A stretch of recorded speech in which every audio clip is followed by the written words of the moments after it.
বাঙালির প্রিয় খাবার মানেই দই, আর ভাপা দই কার না প্রিয়। তাই দই দিয়ে বানিয়ে ফেললাম ভাপা দই। সবার প্রথমে দইয়ে থাকা জলটা ছেঁকে নেব। এখানে তোমরা যে কোনো দই ব্যবহার করতে পারো। সাদা কাপড়ে টক দই দিয়ে মুড়ে ভারী কিছু দিয়ে 30 থেকে 1 ঘন্টা মতো চাপা দিয়ে দেবো, যাতে দইয়ে থাকা জল সব ঝরে যায়। ভাপা দই বানানোর সময় একটা কথা মাথায় রাখতে হবে, দইয়ে যেন 1 ফোঁটাও জল না থাকে। দেখো, দই 1 ফোঁটাও জল নেই। এবার এই দইয়ের মধ্যে দিয়ে দেবো কনডেন্স মিল্ক। খুব ভালোভাবে মিক্স করে নেব। যদি তোমরা মিষ্টি দই ব্যবহার করো তাহলে কনডেন্স মিল্কের পরিমাণটা কম দেবে। যখন দেখবে মিশ্রণটা হুইপিং ক্রিমের মতো হয়ে এসেছে তখন ভাববে মিশ্রণটা পারফেক্ট রেডি। এবার ভাপানোর পালা।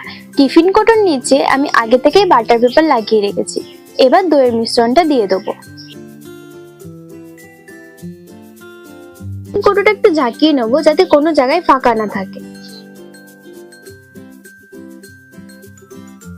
কড়াইতে জল দিয়ে স্ট্যান্ড দিয়ে টিফিন কোটো বসিয়ে 30 মিনিট মতো হাই ফ্লেমে ভাপিয়ে নেব। ভাপানোর সময় একটা কথা মাথায় রাখতে হবে, যেন জল কোনোভাবেই দইয়ের মধ্যে না যায়। 30 মিনিট পর টুথপিকের সাহায্যে দেখে নেব। যদি টুথপিকের গায়ে কিছু লেগে না থাকে তাহলে ভাববে ভাপা দই রেডি।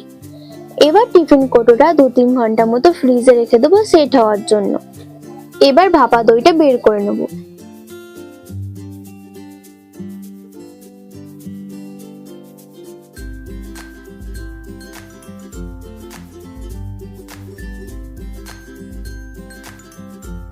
ভাপা দইটা দেখে মনে হচ্ছে না চিজ কেক?